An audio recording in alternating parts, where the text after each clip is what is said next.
regreso 7:48 esta mañana y hoy nos acompaña en el estudio Marco Villa Juárez, maestro en Historia y periodista, así como editor de la revista Relatos e Historias en México. Es un gusto saludarte en esta mañana, Marco.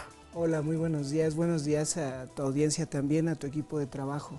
Oye, pues tengo en mis manos esta gran revista que me encanta porque es una manera de difundir lo que es la historia de nuestro país de una manera fácil. Estuve hojeando y de verdad de manera lo puedes comprender con un lenguaje ameno.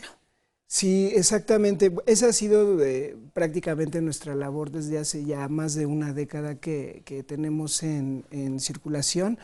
Y lo que más el éxito de la revista es, como bien lo dices, el poder traducir o llevar al público de todas las edades, desde los chicos de secundaria hasta la gente ya muy especializada y también muy sabia y conocedora de la historia de nuestro país, pues este trabajo que en realidad nos ha enseñado mucho, también nos ha llevado a muchos rincones del país y también a lograr entender lo que somos ahora, desde luego analizando nuestro pasado. Y aprender del pasado y no repetir los errores que muchas veces se llega a presentar. Sí, yo pensaría que esa va a ser una labor interminable, ¿no? O sea, el poder reconocer lo que ha pasado con nuestro país y también desde luego descubrirnos en esos tiempos pasados y saber que lo que somos hoy es también consecuencia de lo que nosotros o de lo que nuestros ancestros han construido y han hecho. Así es. Estamos viendo parte de lo que es esta revista, de lo que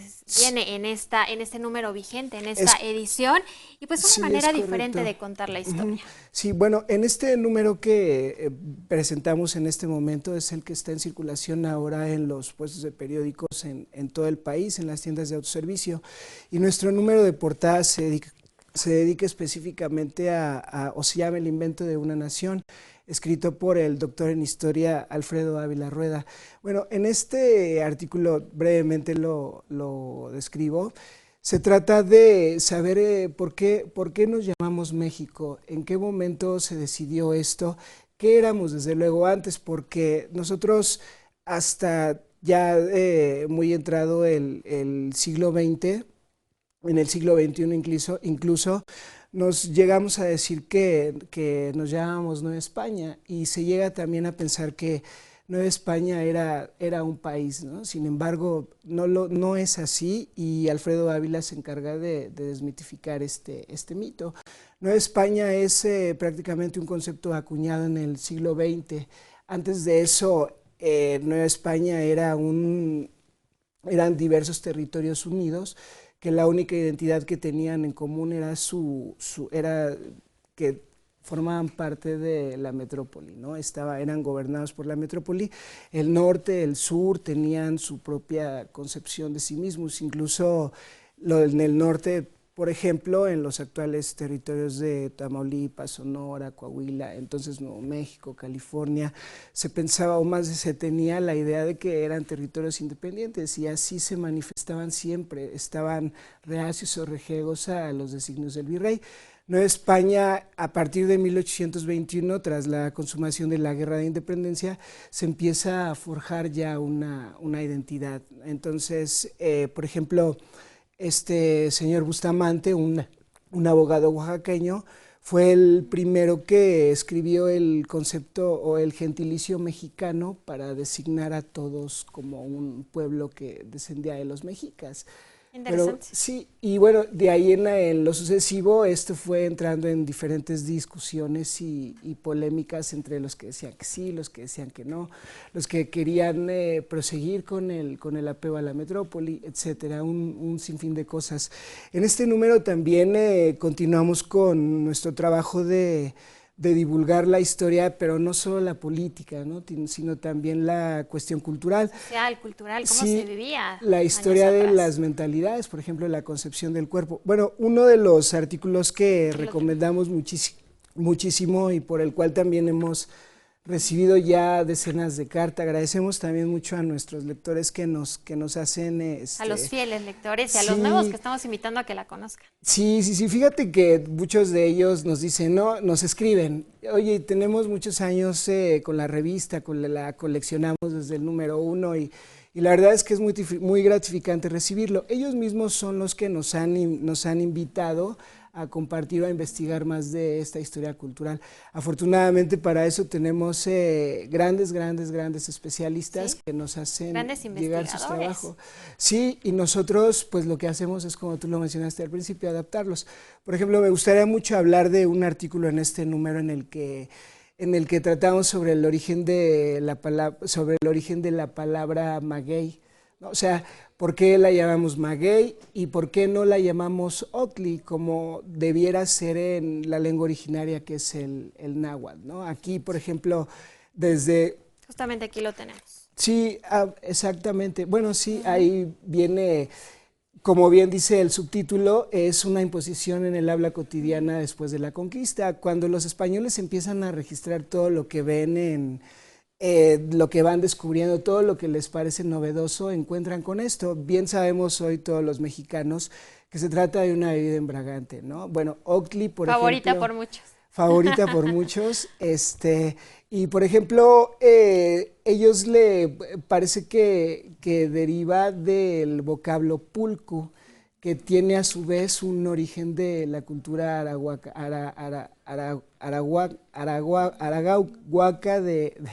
perdón, si es que parece no es esto fácil, sí, un claro. trabalenguas. Sí, de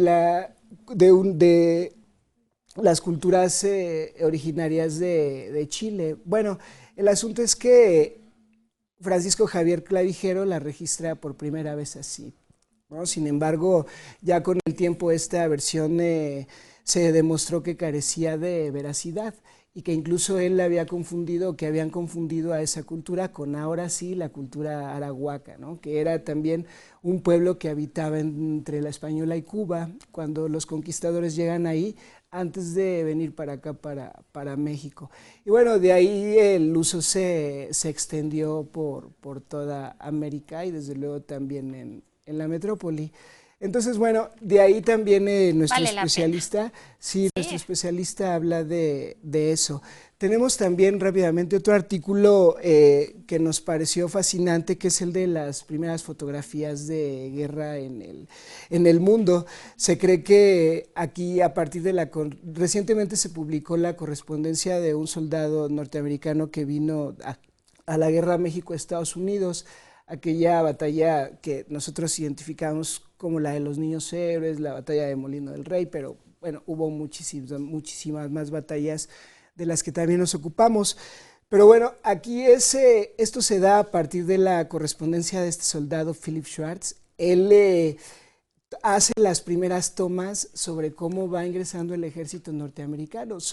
Dicen las versiones, dice también nuestro especialista, que fueron los primeros daguerrotipos que se conocieron en el mundo. Esta técnica ya después se evolucionó y dio paso o dio sustento a la fotografía contemporánea. Es que interesante, el primer fotógrafo de guerra. Exactamente. Impresionante las imágenes que pudieron apreciar en pantalla. Y pues me encanta esta visión actual de presentar la historia de una manera, puedo decir que se disfruta verdaderamente a través de las fotografías, de los textos. Es una revista mensual. Es una revista mensual, estamos en todos los puestos de periódicos en muchas partes del país, en tiendas de autoservicio también.